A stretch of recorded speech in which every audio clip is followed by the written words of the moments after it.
Welcome back to Mr. Rodder's Neighborhood. We got back from the track on Saturday evening with our T-Bird here that I dug out of the garage with our Clevor 427. And just as expected, it ran about the same numbers that it normally runs. First off the trailer was a 644 to 108. It was a little bit sketchy on the new slicks. I was just breaking them in. I didn't know what tire pressure to run, and I started at 16 pounds.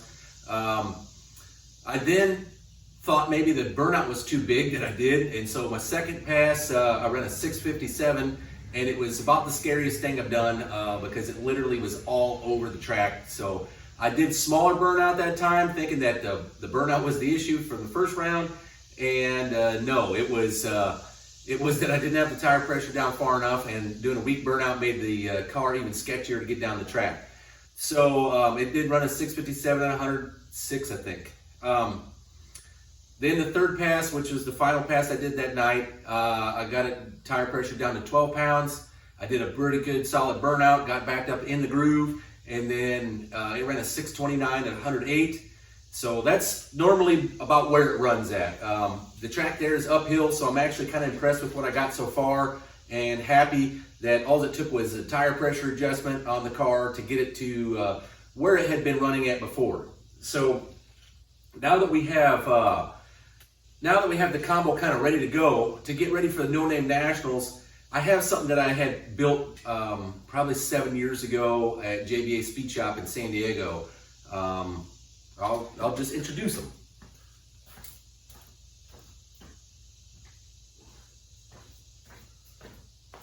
This is the Weiand 1994 Cleveland 4-barrel tunnel ram that was used like in pro stock and a lot of street car applications during the 70s. I had it converted to EFI in 2017, so it's ready to go. I just need to swap it on the car. The good thing about the Cleveland, it's got a dry intake manifold. All the water passages are external of the intake manifold, making it pretty easy without even having to change your oil, as long as you don't get a bunch of crap down in there.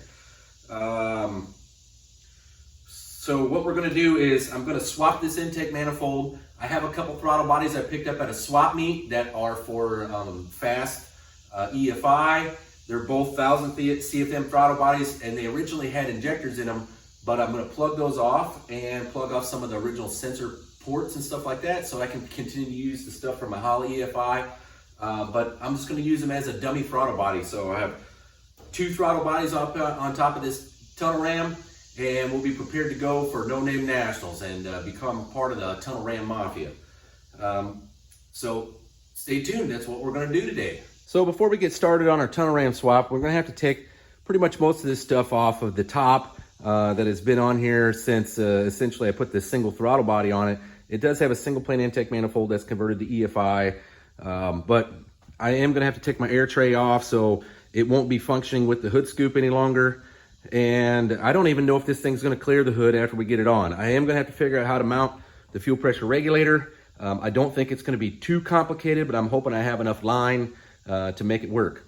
Also, the Ford TFI distributor. If you're not familiar with the Ford TFI distributor, they are one big gonzo humongous cap.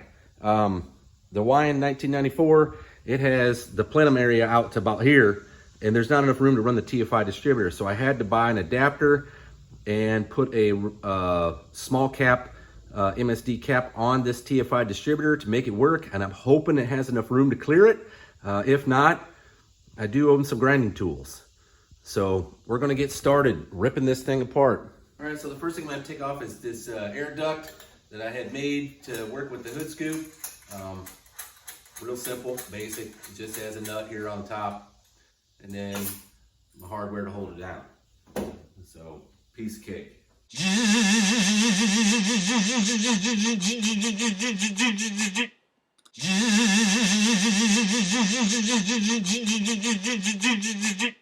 Five minutes later. Okay, so the interesting thing here is, here's your GM, or here's your Holley HP or Holley series type throttle body for Holley EFI. They're $700-800, right? Something like that. Here is the fast one that I picked up from the swap meet. They're both 1,000 CFM, but this one was virtually $20. And I got 2 of these, but it has injectors in it. Had injectors in the front half. The rear, it's not drilled for them. But all I did was knock in some expansion plugs in there, just like you would in an oil galley plug. So, and then this is for your map sensor here on the fast system. And I'll probably just plug that off or put a fitting in it just like this, so I can run vacuum reference to my fuel pressure regulator. But as you can see, it uses GM sensors. Both of them use GM sensors, making this swap real simple, real easy. The IAC is actually even in the same place, so I'll just put a new IAC in this fast one, and we'll be good to go. I only need an idle air control on one throttle body. That's it. So it doesn't really matter. It has no idea how big the CFM is and how much you got. It's just going to work with 2 of these throttle bodies.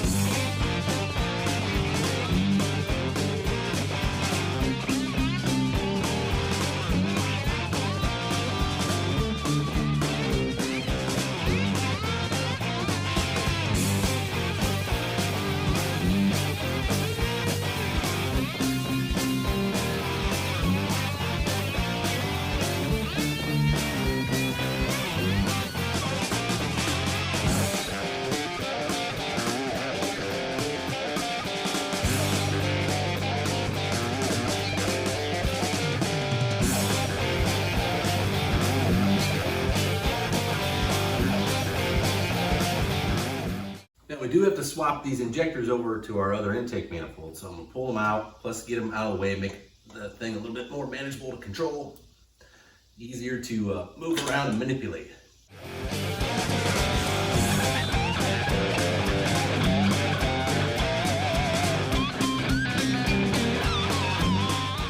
Now, since this is going down into the aluminum head, I'm trying to use hand tools on these so that they break loose fairly easy.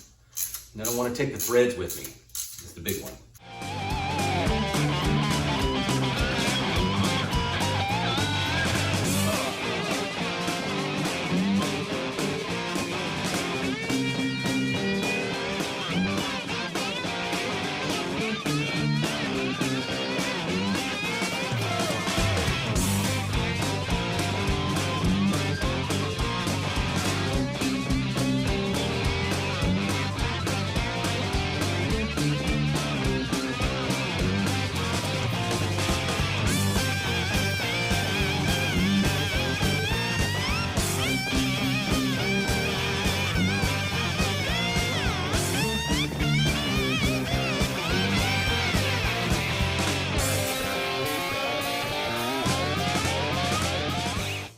So I'm getting rid of all the nuts and bolts and tools so they can't just arbitrarily fall down in the engine.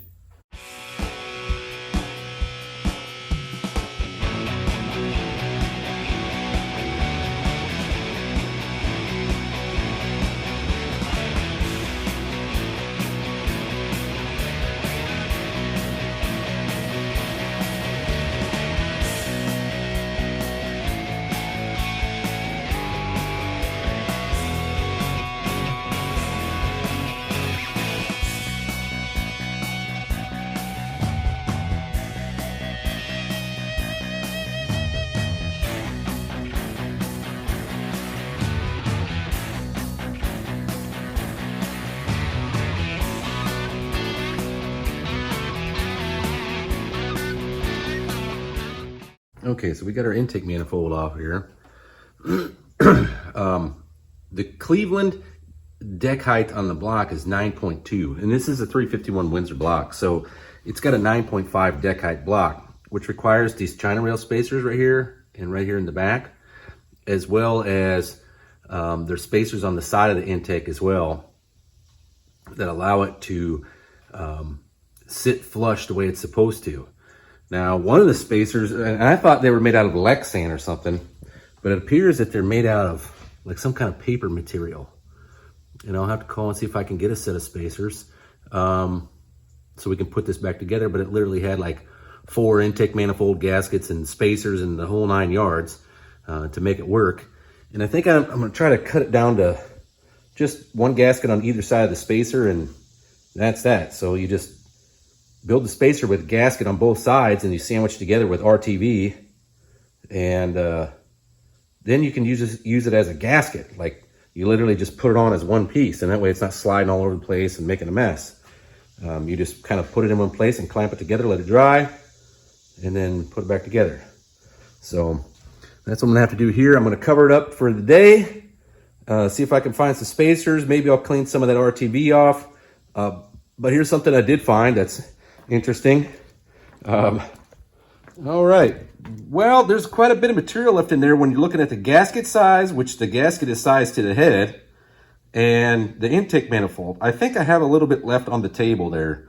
I looked at the ones here on the 4V head, or on this tunnel ram, and they're the same size as the gasket. So there's going to be a considerable amount of more air going in this sucker than what was before. So this should be interesting. I'll see what happens. But until the next time, I'll catch you later.